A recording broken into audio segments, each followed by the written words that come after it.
I think there's very little doubt, if anybody's following the debate, that expropriation without compensation is technically quite complicated, and it's very easy quickly to get lost in it and also bored because you can't follow the argument. Now, when dealing with something which is quite complicated, I've always found it's useful to get the fundamental principles clear in the mind, and when you've got those principles clear, you can then apply it to understand what you're trying to do. And that's really the purpose of this paper, is to understand where does expropriation without compensation fit in simply and clearly. And it's entitled The American Constitutional Order and South Africa's Expropriation Without Compensation. Very simple. I want to have a look at four things. One, an introduction, so we know what we're talking about. Two, understanding the fundamental problem that we are trying to address. Three, have a look how we have tried to solve the problem and have in fact solved the problem in the past. We just forget about the solutions and we have to go and resolve them again, which is what we are now trying to do. And then we come to a conclusion. Very simple. Okay, one, South Africa, as we know, is facing a prospect of expropriation without compensation. What is expropriation without compensation? It's nothing but taking property of somebody else by force, private property. Now, is that surprising? No, that's not surprising at all. I think the only thing surprising is taking so long for it to happen. Why? Because the fundamental principle of history, if you understand it, is might is right. If people have the power to do things, then they will do it. And why shouldn't they do it? They have the power to do it. Is there some moral argument that's going to stop them? If they could kill you, they would kill you. Why are they not killing you? Because there's a force that will stop them from doing it. So if it's possible to take your property without paying you for it and enrich yourself in the process, then one would expect that to happen. It happened in Zimbabwe and will happen in other places if it is not stopped. So there has to be some way to stop it. Okay, so that's very simple. I mean, I think the only thing that's surprising is it's taken so long to get to this particular point which we've got. Now, the only point that I want to point out is talking about the American Constitutional Order and not the American Constitution. Can't say we want to refer to the American Constitution and we want protection from it. It's not our Constitution. And what is a constitutional order? The constitutional order is the principles upon which the Constitution rests. So those are the principles which we want to have a look at, and we see those principles are really quite good. So what is the issue at heart? It's a problem as old as mankind itself, and it's a problem that we've wrestled with for as long as there has been a society which you have got. And we have solved that problem, and we shouldn't really be having this problem now. We have it simply because right is might. People who have the power think they can do it because nobody's going to stop them, and that's as simple as what that's going to be. Now, the basic point of departure is to realize that everybody has got something. I can give you some rather disturbing cases from history to illustrate that, but time will not allow to that. And these are what one can talk endowed with things. Now, I'm going to not use the word right, use it in a minute, because once you use the word right, you can add an additional dimension and confusion. So people are endowed with life. You have life. It's maybe not much. You're endowed with liberty, and you're endowed with bodily integrity. So that, at the minimum, that is what you've got. Now, it's customary to refer to these rights to these things, and which is fine, but the idea of using a right then adds a further dimension. It seems to be that there's something external to you. So if I have property, you can say I can take the property, I don't really affect you. But the endowed things which we've got, they are the things which are really us. So if you take somebody's life, that person does not really exist anymore. If you lock up a person, he will die of starvation, he does not really exist. So we will use the word right, but it does add a confusion to which we've got. Now, the problem which we have faced since the beginning of society is that when somebody has something, somebody else will want to take that by force, and you have to have a way of able to resist that type of thing. And so, not surprising, And the first two individuals we know in the first history, we got two people got together, Cain and Abel. The one murdered the other one. It's just the way, the nature of the beast that you've got. It's simply going to happen. And what we have to do is find ways of protecting those sort of things. And the common law evolved to do that. So for all the things that where one person does something to something else, it now gets a name, and there's a law against it. So we get murder, theft, rape, kidnapping, enslavement. And the nature of the beast is to take what belongs to somebody else if you have the power to do it. And we have to find a way of stopping it. That's what history is all about, what has been all about. Now, when we talk about an unalienable right, it may be useful to have a characteristic so we can understand what that right is, and it's in a very broad sense. From what I've already said, individual has an existing right to something. It's because you have a right to something, somebody else will want to take what you have got. And so what you have got, somebody by force will want to take it and will take that. And so then you know when you have a right if somebody else wants to take it from you. And that right which you've got, you can then defend it by force. So it can be taken by force and defended by force. Now, the defense can take up one of two characteristics. You can either privately defend it, and that has a limitability, or you can do it institutionally. And what we have had to do, going back a long time, is to institutionally try to protect that right which we have got. Okay, so the protection is private protection, institutional protection. Now, the other problem we get, if you've understood what I've said, the nature of the beast, is if you have a way of protecting yourself, then the way that you protect yourself itself can be subverted and be used against you. If somebody is powerful enough to protect you, then that person is also powerful enough to kill you. So you need to be able to protect yourself against the protection which you have put into place. So if you take the private protection, for example, you could form an association with yourself. It quickly results in the idea of warlords, and out of which we ended up with things like the mafia or the protection racket which you have got. So private protection gets subverted, and institutional protection also gets subverted. So what we have to do is find a way of protecting ourselves in a way that can't be subverted.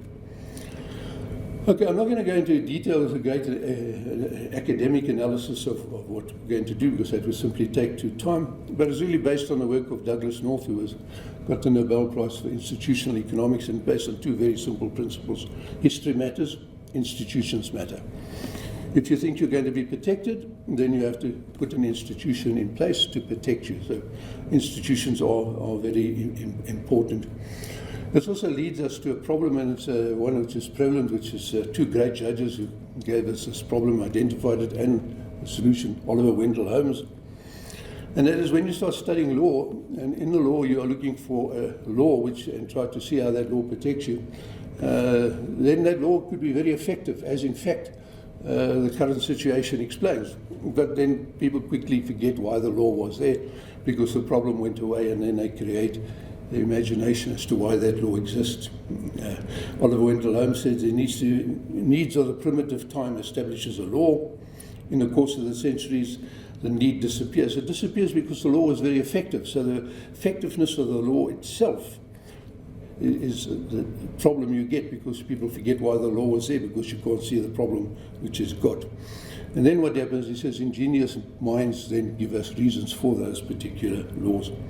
So one could, under these circumstances, say, if we can't understand the history of laws, why even study the history of laws?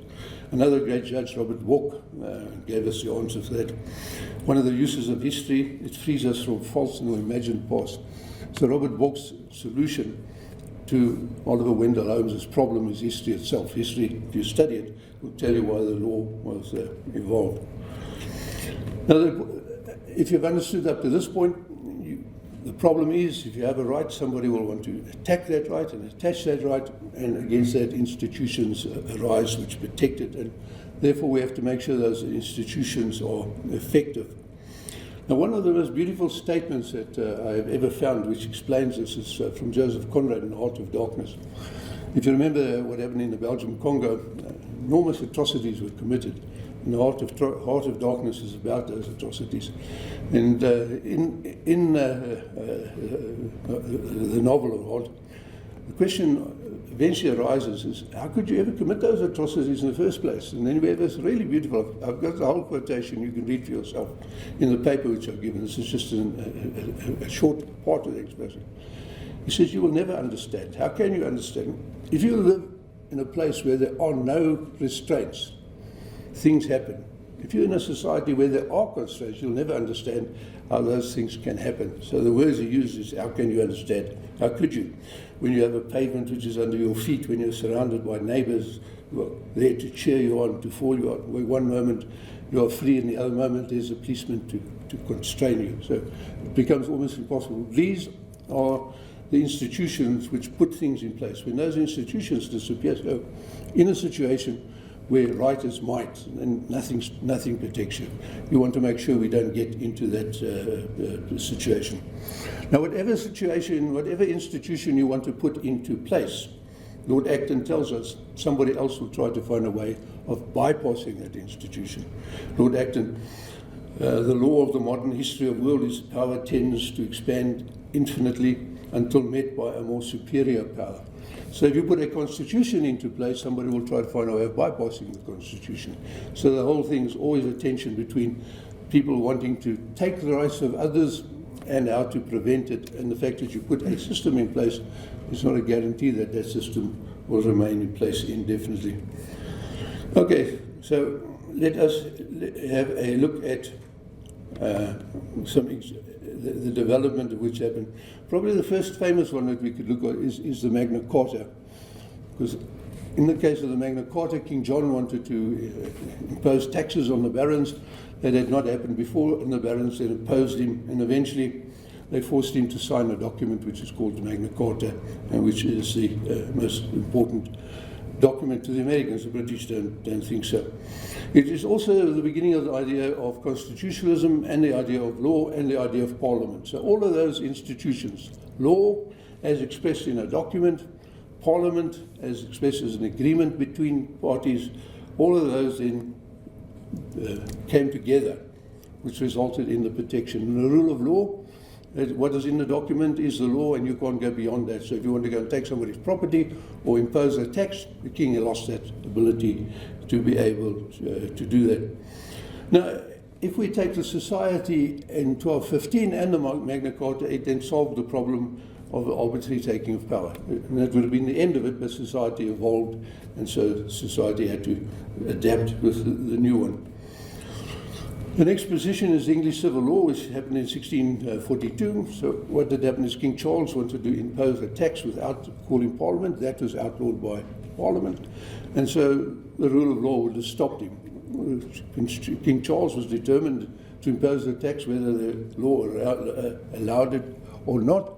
And so he breached the Magna Carta. Now, at the end of the Magna Carta, there is an interesting provision as to how the Magna Carta would be enforced. The Magna Carta was not a document where the court would make a decision and then you go and abide by the law. It was understood that people take things by force and rights are protected by force. At the end of the Magna Carta, it says if the king breaches this, then a committee would consider it. If they come to the conclusion the king has breached with it, they will advise him. He will then have to correct it. And if they do not correct it, then the army will come and remove him from power. So the Magna Carta understood that people with power do not give up power, and power is only met by a more superior power. So, which is Lord Acton's point of view. So King Charles breached the Magna Carta when told that he cannot impose a tax without Parliament. He just said he's going to impose a tax without Parliament. And so exactly as the Magna Carta predicted, raised an army, went to a civil war and removed the king from that. After that, other safeguards were put into place, institutional safeguards to prevent the taking of natural rights. So Parliament now consisted of three different bodies: the King, the Lords, and the Commons. An additional body had been added to it. And so Parliament now was the great protector of the unalienable rights. Once again, one can argue the problem was solved because Parliament would be nobody. And incidentally, I could not think of a single instance since in England 1642, and no instance in America where private property has ever attempted to be taken again. So these safeguards had worked up to this particular point. But the problem was really, was Parliament going to protect those rights? Was Parliament an institution which would be able to protect the rights? Could we trust Parliament to be able to do it? And at this point, we come under, we run into a very influential judge, which is Edward Cook, not Coke, Cook. And he developed the concept much further than what had been developed at that point as the common law. And in his idea, the common law would also be a protection. So we had Parliament and now the developing common law via the judiciary. And what about Parliament? Would Parliament breach the common law?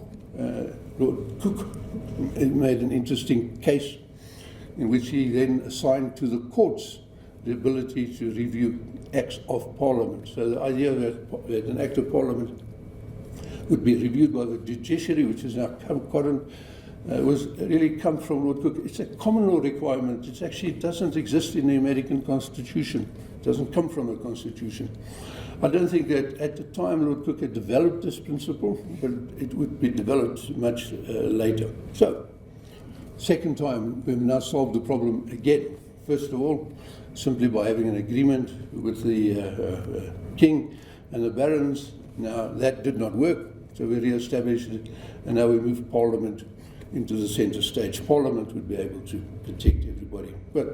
And Lord Cook having reservations whether Parliament would be able to protect you. Now that led to the great debate, which continues to this day.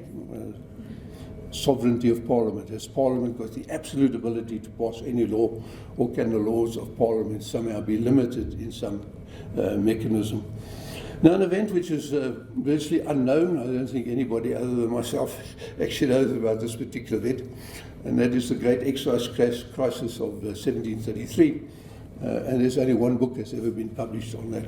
Now, there have always been two types of taxes.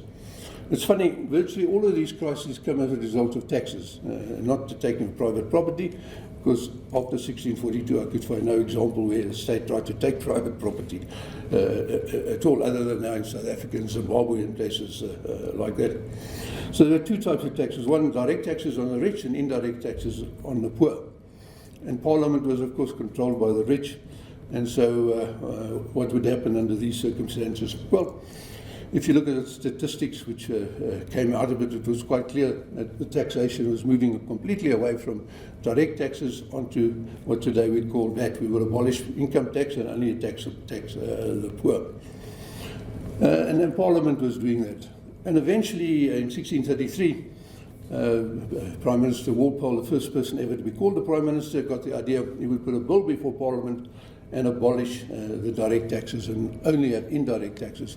And only indirect taxes on certain items. And those items will only be the items used by the poor, none of the items used by the rich. And so it's a tax system which is very much skewed in favour of those who had the political power. So it became quite clear that Parliament itself, as a protector of fundamental rights or unalienable rights, was a failure.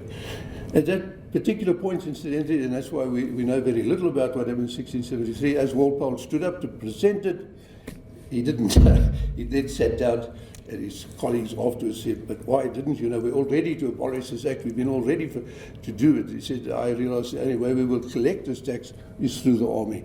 They would have another civil war, and he would rather avoid that civil war." Incidentally, the French did what the British did across the road, and that eventually revised their tax system after the French Revolution. So they did exactly what the British tried to do, what the French were doing.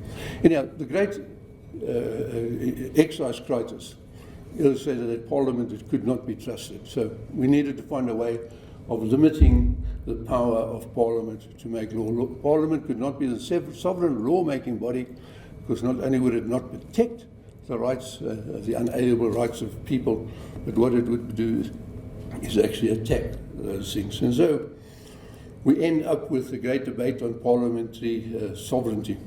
Now, the only thing that's really necessary in this debate is to look at a question which was posed by Leslie Stephen much later, after it's not in a chronological order, but it came a little bit later after the after the American Revolution.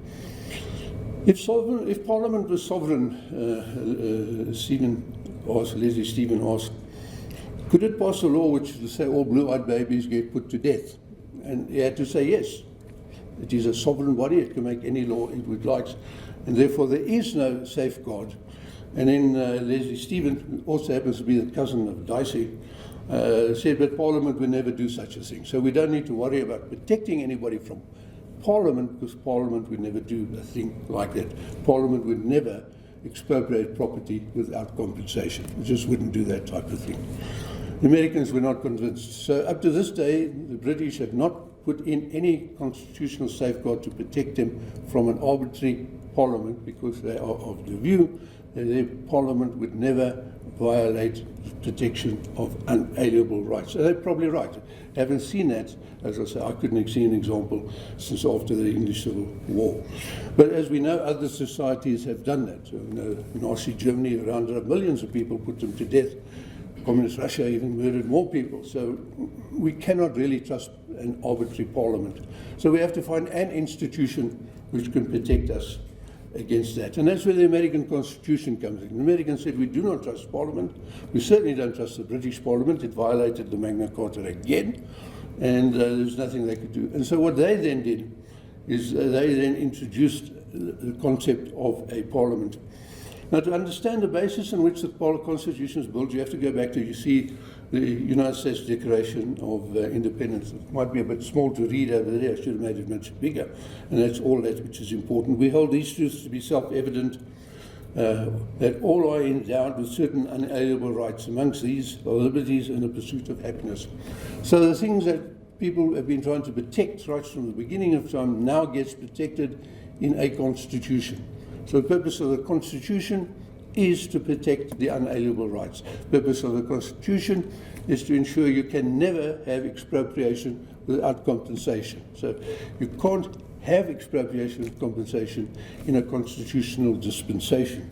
Unfortunately, not everybody understands that, and most people tend to see a constitution as simply being another act of Parliament which can be amended. So the very purpose of having a constitution was to make sure that you cannot amend it and you cannot change it as far as attacking the unalienable rights which you've got. So it's a contradiction of terms to say we have a constitutional democracy and expropriation without property. The two can't exist together. Now, there are a lot of lawyers, and I think the vast majority of lawyers, who think, well, if it's a constitution, it's just another document, and all we have to do is amend the Constitution, and then we can get it right. You want to expropriate that property? All you have to do is amend the Constitution. That would defeat the very purpose of the Constitution and defeat the idea of a Constitution. It simply does not happen. To make it clear to you, if you wish to put blue-eyed babies to death, then you can do it, but all you have to do is put it into the Constitution, then you can do it. You can't do that because the principle of constitutionalism will not allow it. We can argue other ways to get to the same point, but the fundamental principle is it simply cannot be done. So what is a constitutional democracy which we have in South Africa and adopted in South Africa? It is a signal, a very clear declaration that the power of Parliament to make law is limited. Parliament is not a sovereign law-making body which the British to this day will not admit. The constitutional order rests on the protection of individual and alienable rights, which is set out in the Declaration of Independence. Now, should a government violate these rights, then there are two options. One, the government loses legitimacy, the laws lose legitimacy, but it exposes itself to be replaced by force. If you read the United States Declaration of Human Rights, it says it's based on the protection of unalienable rights. And any government which is destructive to these ends would reserve the right to remove that government by force. They've done it twice. They did it with Prince Charles, and the Americans did it. So it's very dangerous when a country goes down a route and says we are going to do expropriation of our property, we are going to have lockdowns and all those things, because all of those things violate the fundamental rights of liberty which we've got, which is the basis of constitutionalism and exposes that government to lose all legitimacy, and exposes the government that people will rise up and replace it by force. In the end, if you read Dicey's argument on his cousin's view, he basically comes to the same conclusion. If a government does that, we just trust that the public will never adhere to those sort of laws. So any law which violates the fundamental rights which we have, which takes property of people, that threatens the existence of that particular government. And that really is the lesson of constitutional history which we have got. Conclusion: a government which is destructive to the protection of the unalienable right, which includes the right to own property, ceases to be a legitimate government. I didn't put it in, but I could add it if you want to look at what has happened on previous cases. That government then exposes itself to people taking up arms against the government to protect themselves against the government. Second Amendment of the United States, the right to bear arms shall not be abridged. You know, the Americans have never ever put all their faith in an institutional protection. They reserved for themselves the right to protect themselves under these things. So any constitutional amendment which allows expropriation without compensation would be void. It doesn't meet the requirement of a valid constitution. Expropriation without compensation is simply not constitutionally possible. It is not now, it has never been, and at least since the Civil War, it's not been an option. It's interesting, the Americans based their constitution on unalienable rights, and yet in the declaration, where they issue the declaration, they say we want to list our complaints. There isn't a single complaint other than taxation, where they could say the British government was violating the unalienable rights. The British government was not trying to put people to death without due process, was not trying to take property which didn't belong to them. All they did is taxation. Taxation always seems to be the problem. I once gave a presentation in which Pavan Gordon was a co-speaker on that one, and you know, he was urging everybody should pay their taxes. And I said, you realize that every institution that we have which protects fundamental rights came from a tax revolt. So it seems to me people should think about not paying their taxes rather than paying their taxes under those circumstances. So expropriation without expropriation without compensation, I can't find it existing in English law or practice, and I can't find it existing in the United States of America. It is part of the constitutional situation, and it has no place in any constitution at all. Thanks a lot.